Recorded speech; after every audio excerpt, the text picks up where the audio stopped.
أعوذ بالله من الشيطان الرجيم اللہ کی پناہ مانگتا ہوں میں شیطان مردود سے۔ بسم اللہ الرحمن الرحیم اللہ کے نام سے شروع جو نہایت مہربان رحمت والا ہے۔ وَإِذْ أَخَذْنَا مِيثَاقَكُمْ لَا تَسْفِكُونَ دِمَاءَكُمْ وَلَا تُخْرِجُونَ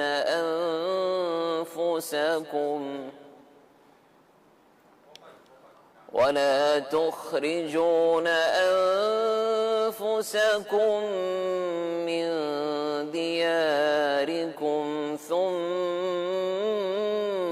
أقررتم وأنتم تشهدون۔ آسان ترجمہ قرآن کنز العرفان۔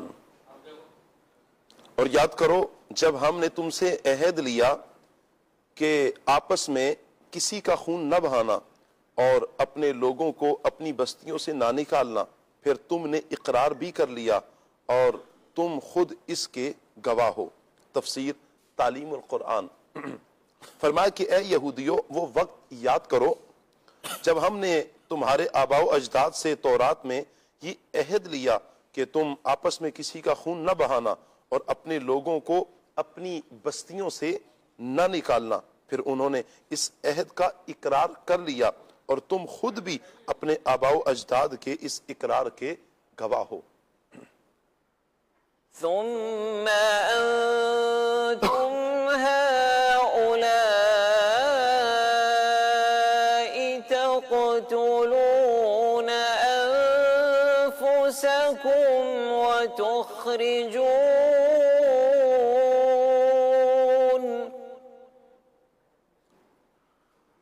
وتخرجون فريقا منكم من ديارهم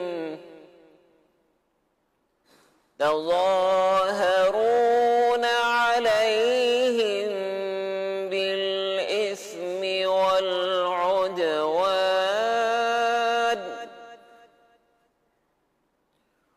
وإن يأتوكم أسارى تفادوهم وهو محرم عليكم إخراجهم أفتؤمنون ببعض الكتاب وتكفرون ببعض فما جزاء من يفعل ذلك منكم إلا خزي في الحياة الدنيا ويوم القيامة يردون إلى أشد العذاب وما الله بغافل عما تعملون۔ آسان ترجمہ قرآن کنز العرفان۔ پھر یہ تم ہی ہو جو اپنے لوگوں کو قتل بھی کرنے لگے اور اپنے میں سے ایک گروہ کو ان کے وطن سے بھی نکالنے لگے۔ تم ان کے خلاف گناہ اور زیادتی کے کاموں میں مدد بھی کرتے ہو، اور اگر وہی قیدی ہو کر تمہارے پاس آئیں تو تم معاوضہ دے کر انہیں چھڑا لیتے ہو، حالانکہ تمہارے اوپر تو ان کا نکالنا ہی حرام ہے۔ تو کیا تم اللہ کے بعض احکامات کو مانتے ہو اور بعض سے انکار کرتے ہو؟ تو جو تم میں ایسا کرے اس کا بدلہ دنیاوی زندگی میں ذلت و رسوائی کے سوا اور کیا ہے، اور قیامت کے دن انہیں شدید ترین عذاب کی طرف لوٹایا جائے گا، اور اللہ تمہارے اعمال سے بے خبر نہیں۔ تفسیر تعلیم القرآن۔ تورات میں بنی اسرائیل کو 3 احکام ان کو دیے گئے، 3 حکم دیے گئے۔ نمبر 1، ایک دوسرے کو قتل نہیں کرنا۔ نمبر 2، ایک دوسرے کو جلا وطن نہیں کرنا۔ نمبر 3، اگر وہ اپنی قوم میں سے کسی مرد کو غلام اور عورت کو لونڈی بنا ہوا پائیں تو انہیں خرید کر آزاد کر دیں۔ نسل در نسل یہ عہد چلتا رہا، یہاں تک کہ مدینہ منورہ کے گرد و نواح میں آباد یہودیوں کے 2 قبائل بنی قریظہ اور بنی نذیر ان میں منتقل ہوا۔ اس وقت مدینہ شریف میں مشرکوں کے 2 قبیلے تھے، اوس اور خزرج۔ بنی قریظہ اوس قبیلے اور بنی نذیر خزرج قبیلے کے حلیف تھے، اور ہر قبیلے نے اپنے حلیف کے ساتھ قسم اٹھا رکھی تھی کہ اگر ہم میں سے کسی پر کوئی حملہ آور ہو تو دوسرا اس کی مدد ضرور کرے گا۔ جب اوس اور خزرج کے درمیان جنگ ہوتی تو بنی قریظہ اور اوس کی اور بنی نذیر خزرج کی مدد کے لیے آتے اور اپنے حلیف کے ساتھ ہو کر آپس میں ایک دوسرے پر تلوار چلاتے، اور بنی قریظہ بنی نذیر اور وہ بنی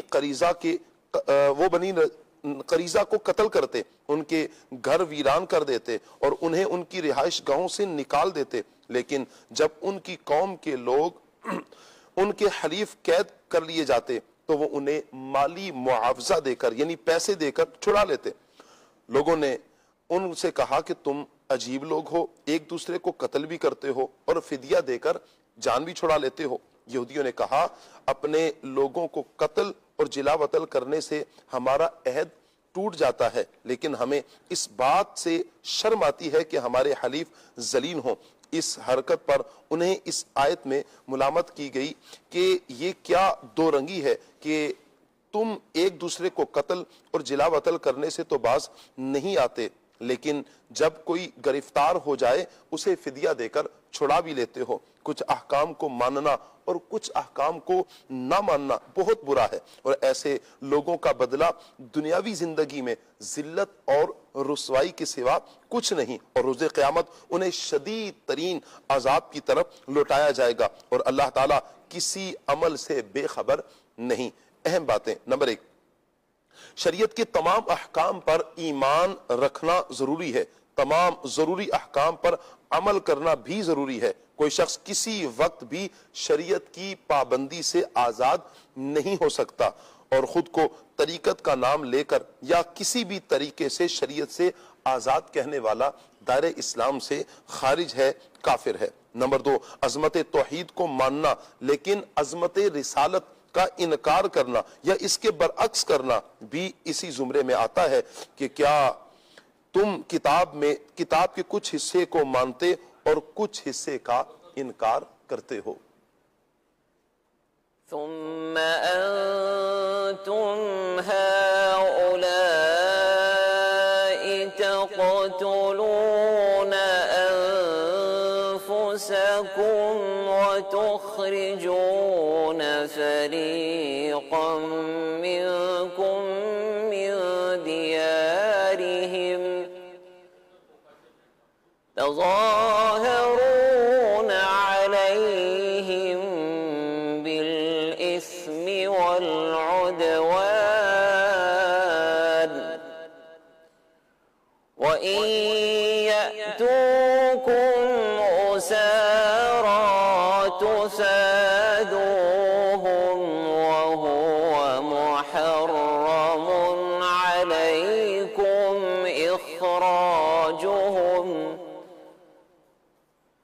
أفتؤمنون ببعض الكتاب وتكفرون ببعض فما جزاء من يفعل ذلك منكم إلا خزي في الحياة الدنيا ويوم القيامة يردون إلى أشد العذاب وما الله بغافل عما تعملون صدق الله العظيم